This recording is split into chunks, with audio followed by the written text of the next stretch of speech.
तो अब एक वीडियो बहुत वायरल हो रही है जिसमें कोल्डप्ले कॉन्सर्ट की एक फुटेज है जहाँ पे एक कंपनी के सीईओ और उनके जो एचआर हैं उनका आपस में किस स्कैम में एक वीडियो आता है और पता लगता है कि उनका आपस में अफेयर चल रहा है। उसके बाद जो सीईओ है वो अपना एक स्टेटमेंट पब्लिश करते हैं। तो मेरा फ़र्ज़ बनता है, मुझे ऐसा लगता है कि मेरा फ़र्ज़ है कि मैं आपको बताऊं कि उस स्टेटमेंट का मतलब क्या है और इसके पीछे सीईओ साहब का इंटेंट क्या था। तो उनका जो स्टेटमेंट है उसका मतलब मैं आपको पढ़ के बताता हूँ, उसके पीछे उनका इंटेंट क्या था वो आपको पता लगेगा। मैं बहुत सदमे में हूँ जिस तरह से इस कहानी को दुनिया के सामने लाया जा रहा है। ऐसा कुछ नहीं है, अगर आप ध्यान से देखें तो मैंने एचआर को पीछे से पकड़ा हुआ है, जो कि मार्शल आर्ट में किसी को चोक करने के लिए पकड़ा जाता है, यानी किसी का दम घोटने के लिए।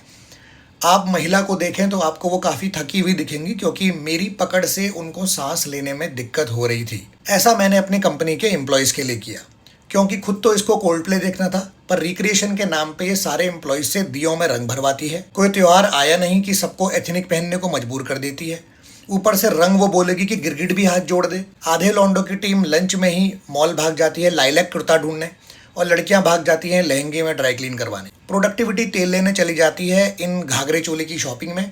ऊपर से होली में सफ़ेद कुर्ता लो और 15 अगस्त को सबको झंडा बना के बुला देती है।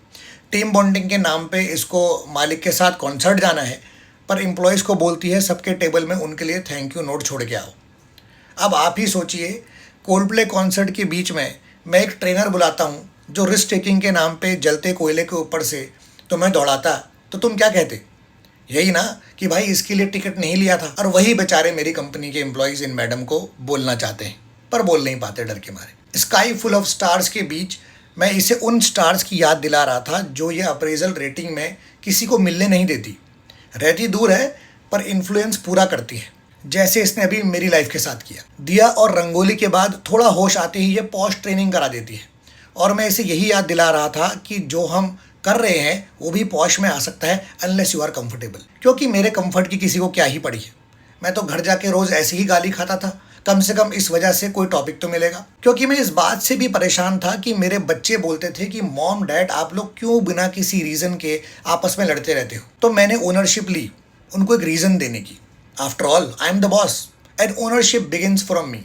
एनीवे, इससे पहले कि मैं एचआर का दम घोट कर उसे नई पॉलिसीज़ के लिए मना पाता और उसके साइन ले पाता, दुखद बात यह है कि रंगोली, दिए में रंग भरो, अपने रंगीन हाथों के ठप्पे दीवार पे लगाओ, कुर्ता चोली घाघरा पहन के आओ, ऑफ साइट में ज़बरदस्ती ट्रेनिंग घुसाओ, इन सब प्रथाओं का अंत होने ही वाला था कि ये कोल्ड प्ले वाला मेरे जीवन में एक बड़ी बुआ बनकर आया और सारा खेल ठंडा कर गया। क्रिस मार्टिन, अगले जन्म कॉर्पोरेट ही ज्वाइन कीजो।